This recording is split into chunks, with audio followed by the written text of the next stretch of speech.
Hello అండి. మనకి సంతోషం కలిగినా, బాధ కలిగినా షేర్ చేసుకోవడానికి ఓ ఫ్రెండ్ కావాలి. అవునా కాదా? అయితే మన సంతోషాన్ని ఇతరులకు పంచి వారిని సంతోషపెట్టొచ్చు. కానీ మన బాధను వారికి పంచి బాధ పెట్టలేం కదండీ! అందుకే నాకు బాధ కలిగినప్పుడు మనుషులకి దూరంగా, దేవుడికి దగ్గరగా ఉంటాననమాట.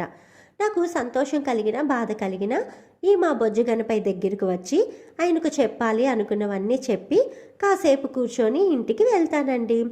అంతా బాగుంది, కానీ మరి నేను గణపయ్యకు నా బాధో సంతోషమో చెప్పినప్పుడు ఆయన విన్నారా లేదా అనేది మీకు సందేహం రావచ్చు కదండి.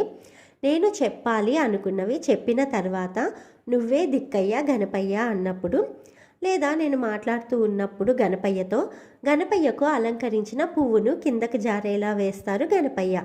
అది అనుకోకుండా పడిందని మీరు అనుకోవచ్చు. కానీ నేను వెళ్ళి గణపయ్యకు ఏదైనా చెప్పాలి, అడగాలి అనుకున్న ప్రతిసారి ఇలా పువ్వు పడుతుందండి. మామూలు సమయంలో పువ్వు పడదనమాట. నా మంచి నేస్తం మా వరసిద్ధి గణపయ్య.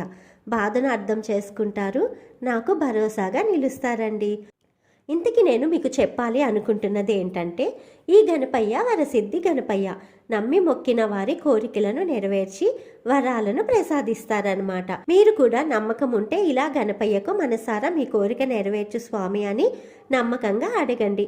మీ కోరికలన్నీ త్వరగా నెరవేరి మీరు సంతోషంగా ఉంటారండి.